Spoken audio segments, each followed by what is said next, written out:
और भारत सरकार ने चीन और पाकिस्तान की सीमा पर तैनात भारतीय जवानों के लिए 73,000 SIG सॉगर 710 असॉल्ट राइफल्स मंगाई है और इसकी जानकारी कंपनी सिगसॉर ने खुद दी है। इस डिलीवरी के बाद भारतीय सेना के पास 1,45,000 से ज्यादा सिगसॉर 716 असॉल्ट राइफल हो जाएंगी। कि भारत जो है एक नया उसने ऑर्डर दिया है तकरीबन 73,000 राइफल्स का। बहुत महंगा ऑर्डर है ये। तो ये जो पार्टनरशिप कर रहे हैं and that partnership is for the modernisation effort. What the modernisation effort जो कि इंडियन आर्मी कर रही है। इंडिया इसमें कोई शक नहीं है कि एक ग्रोइंग इकोनॉमी है और उसने बड़ा पिछले चंद सालों में अपनी इकोनॉमी को स्ट्रॉन्ग किया है। और मतलब सिर्फ वेपन्स के हवाले से नहीं, आईटी की अगर हम बात करें, सॉफ्टवेयर की हम बात करें तो दुनिया में उसका एक लेवल है। तो मैं ये चाहता हूँ कि इंडिया के साथ हमारी जो है ना वो जंग हथियारों की नहीं होनी चाहिए, हमारी उनके साथ जंग होनी चाहिए इंफॉर्मेशन टेक्नोलॉजी के हवाले से। हमें राइफल भी चाहिए।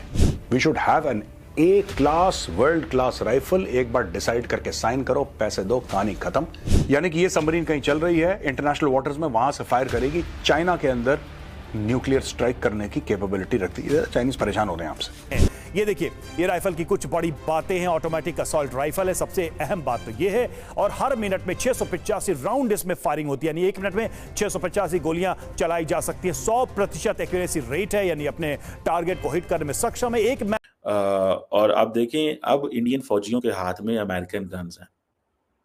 ठीक है जी, अमेरिकन गन्स हैं बिकॉज दे अंडरस्टैंड कि उनको आइंदा आने वाले दिनों में किस तरह का थ्रेट है। उसके अंदर जो मिसाइल सिस्टम होंगे वो चाइना को टक्कर देने वाले मिसाइल्स उसके अंदर होंगी। यानी कि पूरा समझ लो कि एंड में इंडियन एयरफोर्स के पास कब तक आएगा, यानी कि अभी से 20 साल के बाद।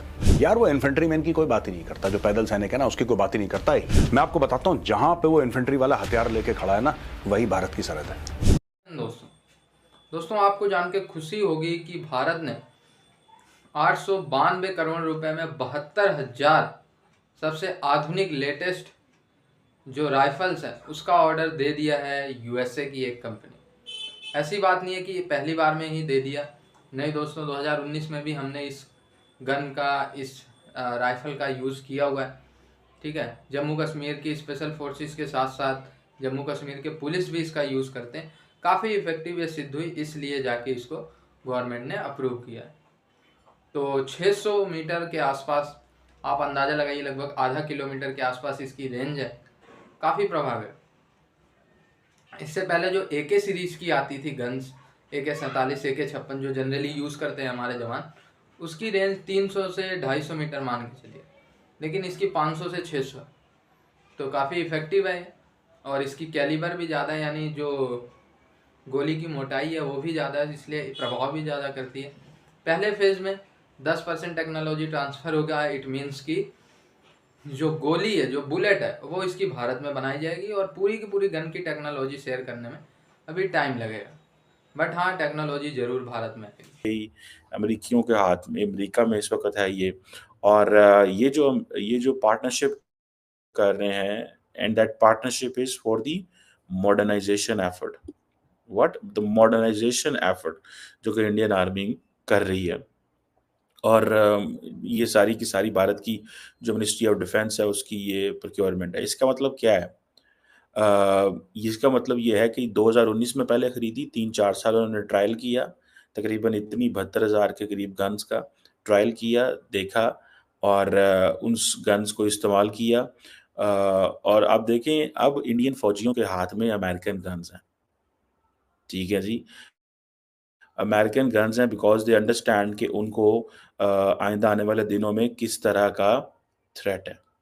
वो जिस तरह का थ्रेट है उनको, वो उस हिसाब से वो गन्स जो हैं वो ले रहे हैं।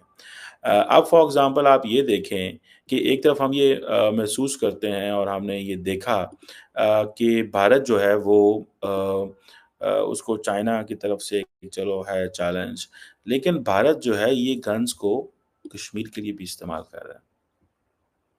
ठीक है जी, सो भारत कह रहा है कि this is all for the anti terror operations. अच्छा, एक बात तो माननी पड़ेगी कि भारत जिस मर्जी मकसद के लिए गन्स ले, अमेरिका नहीं पूछता। यार बात तो फिर आ गई, बात तो आ गई पैसे की, बात तो आ गई रिसोर्सेज की, बात तो आ गई कॉन्टैक्ट्स की। अब जम्मू एंड कश्मीर की जो पुलिस है, पुलिस, अब मैं फौज तो फौज, पुलिस के पास भी अमेरिकन सिक्स और ये जो असॉल्ट राइफल्स और पिस्टल्स हैं, ये मैं पढ़ रहा था कि ये ग्लॉक से ज़्यादा बेहतर है। इसका जो पिस्टल है वो ग्लॉक से ज़्यादा बेहतर है। सो उन्होंने पुलिस को भी ये दे दी है। आर्मी के पास पहले थी लाइन ऑफ कंट्रोल के ऊपर and line of actual control के ऊपर, एलएसी एंड एलओसी दोनों के ऊपर हो, ठीक है। सो इंडिया के पास पैसे तो हैं, तो वो they want to give a message to their forces कि पाइन हम आपके साथ हैं, आप ये गन्स इस्तेमाल करें, टका के इस्तेमाल करें, और हम आपको हर तरह की सपोर्ट देंगे। और मेरा ख्याल ये है, जो मेरी रीडिंग है और जो मैंने थोड़ी रिसर्च की है, कि जो जम्मू एंड कश्मीर की जो पुलिस है is the first police in the entire country जिनको ये राइफल दी जा रही है। सो इट मीन्स कि India is making it sure that all these rifles are for the counter terrorist purposes, ठीक है। और इनके पास 6 के ये जो MPX 9mm पिस्टल्स भी मौजूद हैं कश्मीर की पुलिस के पास। और फिर जो स्पेशल ऑपरेशन ग्रुप है, जो उनके पास भी ये गन्स मौजूद हैं। अब 24 तक इंडिया पाकिस्तान के दरमियान एक बड़ी बात बताई जाती है कि जी अमेरिका पाकिस्तान और इंडिया को लड़वाता है और अपने हथियार बेचता है, ऐसे ही बताया जाता है। जी बिल्कुल, ये लेकिन इसमें मतलब ज़ाहिर है सच भी है इसमें, तो कुछ नहीं, लेकिन अब ये है कि इंडिया उल्टा अमेरिका को अपना डिफेंस जोन है वो वेपन जोन है वो एक्सपोर्ट करने जा रहा है। आपको ये सुन के कैसा लगेगा इंडिया, कि वो देखिए जी, इंडिया इसमें कोई शक नहीं है कि एक ग्रोइंग इकोनॉमी है और उसने बड़ा पिछले चंद सालों में अपनी इकोनॉमी को स्ट्रॉन्ग किया है। और मतलब सिर्फ वेपन्स के हवाले से नहीं, आईटी की अगर हम बात करें, सॉफ्टवेयर की हम बात करें, तो दुनिया में उसका एक लेवल है। तो मैं ये चाहता हूँ कि इंडिया के साथ हमारी जो है ना वो जंग हथियारों की नहीं होनी चाहिए, हमारी उनके साथ जंग होनी चाहिए इंफॉर्मेशन टेक्नोलॉजी के हवाले से। हमारी मतलब सॉफ्टवेयर हम उनसे बेहतर बनाए या उनसे हम कुछ सीखें, वो जो कर रहे हैं उनकी दौड़ में हम जाएं। अपनी गुर्बत को कम करने के लिए कुछ हमें करना चाहिए। अगर हम वेपन्स में लगे रहे तो हमारा हाल भी वही जो है वो लीबिया, शाम और बिल्कुल जो ठीक है इस तरह के कंट्री जैसा। ये बात आपने यहाँ पे तो कर दी, आपको पता है कि ये कौन सा कोई मेन स्ट्रीम मीडिया है, सोशल मीडिया पे यूट्यूब पे कहीं ना कहीं अपलोड करेंगे।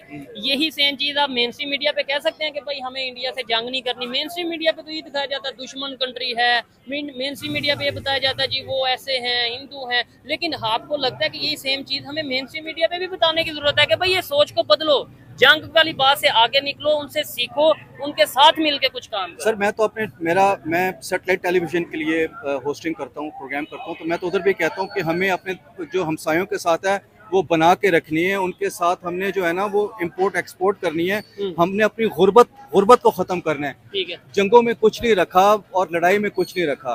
अगर अपने मुल्क है तो ये इधर इस हवाले से है कि यार ये सही मियार की चीज नहीं बनाते। ठीक है, अगर कोई चीज बाहर से आ रही है, इम्पोर्ट हो गया हमारे पास, ठीक है, उसकी क्वालिटी और हमारे पाकिस्तान की क्वालिटी में बहुत फर्क होता है, जमीन आसमान का फर्क। नो डाउट ये एक बड़ा एक इशू है। अच्छा सर, एक अभी खबर आ रही थी, पहले हम आज तक ये सुनते रहे कि अमेरिका से टेक्नोलॉजी आती है, अमेरिका से पाकिस्तान हो या इंडिया, अमेरिका से वेपन आते हैं, ये दोनों कंट्रीज लड़ते रहते हैं, अमेरिका अपने वेपन भेजता रहता है। अब खबर ये है कि इंडिया जो हमारा नेबर कंट्री है वो अमेरिका को वेपन एक्सपोर्ट करने जा रहा है। क्या कहना चाहेंगे? ये सुन के मैं तो हैरान हुआ कि वो अपने मेड इन इंडिया या अपने प्रोडक्ट को इतना प्रमोट कर चुका है कि अमेरिका तक उनके वेपन जाएंगे। इसमें यही है कि वो एक हमारा जो मुल्क है, मुखालिफ मुल्क है, उसको प्रमोट कर रहे हैं। अमेरिका प्रमोट कर रहा है, अमेरिका उनको प्रमोट कर रहा है। अच्छा, आप क्या समझते हैं उनकी प्रोडक्ट ऐसे ही होगी, फजूल होगी, बस हमें हमारा मुखालफ है इसलिए अमेरिका उनसे वेपन लेगा? बिल्कुल ऐसा ही है, मैं तो यही कहूंगा। आप इस बात से एग्री करते हैं? आपको लगता है कि सिर्फ ये वजह होगी कि भाई इंडिया पाकिस्तान का मुखालफ कंट्री है तो इसलिए अमेरिका ने कहा लाओ भाई वेपन दे दो? ये वही बात है। नहीं, इसमें यह है कि एशिया में सबसे बड़ी जो मंडी है ना वो एशिया में है। ठीक है, तो वो अमेरिका कहता है यार मेरा प्लांट जो है वो इंडिया में लगाओ, उधर से इर्द गिर्द में जल्दी जो है ना ये चीजें पहुंच जाए ना, मुझे